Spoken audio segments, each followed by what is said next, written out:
What is going on, guys? This is Justin back here with another video, and today we are going to be reviewing the 2025 movie Sinners. So without further ado, let's get right into this.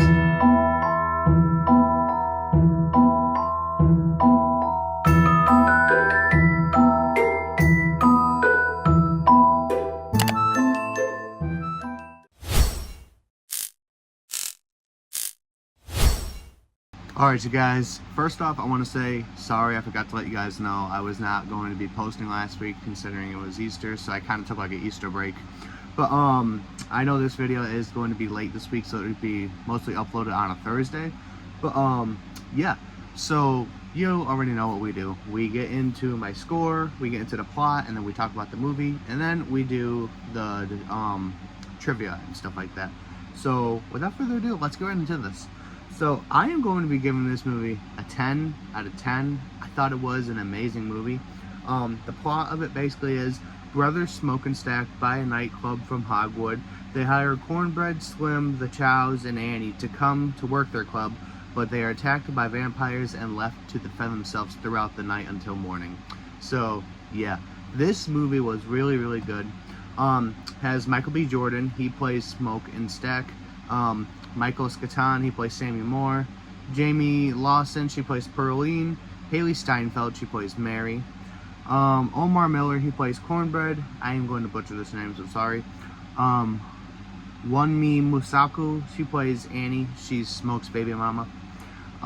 Jack O'Connell, he plays Remick. Peter Driminis, he plays Bert. Lola Kirk, she plays Joan. David Maldonado, he plays Hogwood.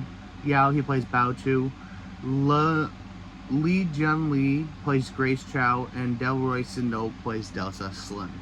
So yeah, let's get right into it. Alright, you guys, so we start the movie off with Sammy. He is walking into his father's church. Later in the movie we find out that Sammy agreed to go to his father's church to give to preach like gospel and stuff like that. But Sammy is all beaten up, he has a broken guitar, and he's walking in, and his father gives him a hug and he's like, "Come on everybody, we're gonna free my son from sin."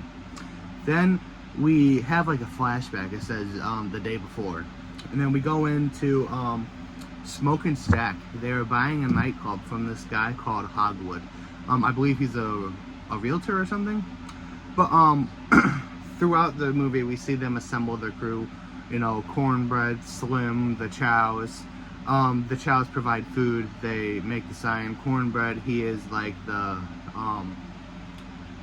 jumper or whatever they're called, the dudes that stand outside the nightclub like this. And then Slim, he is there just for musical purposes. Now they eventually do open their nightclub, and you know, it's good, and everybody is there, they're all doing their thing. And then we get shown these, I believe, Native Americans, and they're going to this woman and this man's house. They're going to, let me see their names, Joan and Bert's house, because they had just let a guy in, and the guy's name was Remick, and they're like, "You need to let this guy out, like, we believe he's a vampire, and you know, he's gonna really hurt you guys, so just let him out and let us deal with him."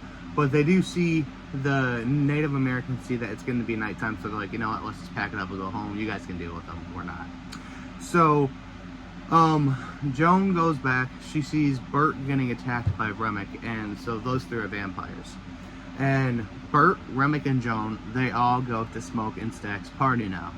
And you know, they're standing outside, they're asking if they can come in. They do their little song jingle. They have a bunch of musical numbers in this movie, which I was surprised for a horror movie, but it actually fit in very well. You know, I'm not one for musicals, but I actually really enjoyed this movie. And you know, I think it was Smoke, he was like, "You know what, no, I'm not, you know, like, your music just doesn't fit ours, so we're not gonna let you in." So then their friend Mary, who's played by Haley Steinfeld, she goes out, she's like, "You know, I'm white, they're white, I'll go talk to them, see what they need." And they even pointed out, they're like, "You know, she's white, what's she doing in there?" And they're like, "Well, I believe they said in the movie she's half black." So yeah, she goes out and talks to him. Little do we know, she gets bit by Remick, the vampire later. So she goes back and she's talking to Cornbread. She's like, aren't you going to let me in, this and that, blah, blah, blah, blah, blah. And he's like, oh, yeah, like, you don't have to ask to come back in. But if you guys remember, vampire folklore, the vampire always has to be let back into the place. So immediately I was like, oh, she got bit. So continuing on, she goes to Stack, because earlier in the movie we find out that Stack and Mary were previous lovers, but they just didn't end up together. And she's like, you can rob banks, you can steal, but you can't steal me. So they go and they have some fun in the back room. And she eventually ends up basically biting Stack. So Stack and Mary are both vampires. Mary runs out to go join the other people, and Stack is stuck in this room alone. And Smoke's baby mama, her name is Anne. She's like not necessarily a witch, but she knows what to do in these kind of situations. So she's like, you know what, we're gonna need silver, we're gonna need garlic, we're gonna need wooden stakes, we're gonna need crosses, we're gonna need all this to fight these guys off. So long story short, I believe his name is, I don't want to mess it up, Bo Chow. He goes outside to get the car because him and Grace Chow, they want to leave to go home to their daughter. Well, Bo Chow gets attacked by the vampires as well, and it is Grace Chow that invites all the vampires in to fight them off. And long story short, everybody dies but Smoke and Sam. And then Smoke eventually dies too. All the vampires die, and then we go back and it's Sammy as an old man. And this is the post-credit scene. So it's Sammy as an old man, and he's like this hit jazz guy or whatever. And we see Smoke. I believe it's Smoke. I get so confused with those two. I believe it's Smoke and Mary. They come walking up to him as an old man, and they're like, you know what? Like, there's still time to save you, man. Like, you could stay like this forever. You could live your dream forever. He's like, no, I think I'm good. Like, I relive that night every time I go to sleep. I don't want to relive it anymore. And not to mention, Sammy lost a lot that night. Like, he had his love interest. Her name was Pearline. He got a little action with her, and she died that night too.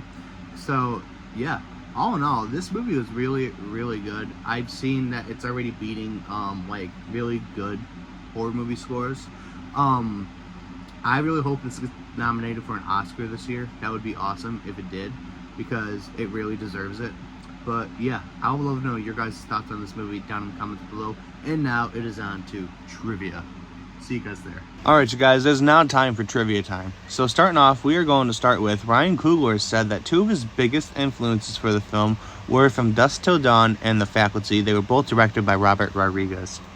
Now, continuing on, he said Christopher Nolan and his wife, Emma Thomas, assisted Ryan Coogler in shooting with a 65mm film. So very cool. It's cool to know that he got help from Christopher Nolan on this. Christopher Nolan is a great director. He's done all three of the Batman movies and a bunch of other good movies as well. Continuing on, says Ryan Coogler was asked whether he considered a potential sequel. Although it was an idea that he never thought about, the director elaborated on how he wanted to work on something original after having done many franchise projects. He then explained that his intention for the film was to feel like a full meal and would be a finished thing. I never think about that. I've been in a space of making franchise films for a bit, so I wanted to get away from that. I was looking forward to working on a film that felt original and personal to me and had an appetite for delivering something to the audiences that was original and unique. I wanted the movie to feel like a full meal, your appetizers, starters, entrees, and desserts. I wanted all of it there. I wanted to be a holistic and finished thing. That was how I was asked about it, and that was always my intention. Continuing on, which I thought this was funny because this did happen in my movie theater as well. They had to come and move the curtains over because it was so wide. Says in IMAX at least, most of the movie is presented in a 2.761 aspect ratio. But for major visual set pieces, such as Sammy's song at the juke joint, the vampire's Irish dance outside, and the cinematic climactic battle, the aspect ratio widens vertically to 1.43-1 aspect ratio. In short, whenever aspect ratio opens up, it means something big is about to happen, and that is not wrong. So yeah, that is all I have for you guys today. I really hope you guys enjoyed this video. Me personally, I did. I loved this movie. Like I said, I gave it a 10 out of 10. Great movie. I really loved it. But yeah, I would love to know what you guys thought about it down in the comments below. As always, you guys, stay groovy, stay safe, keep your people safe. Remember, God is good all the time. It has been Justin, and I'm out. Peace.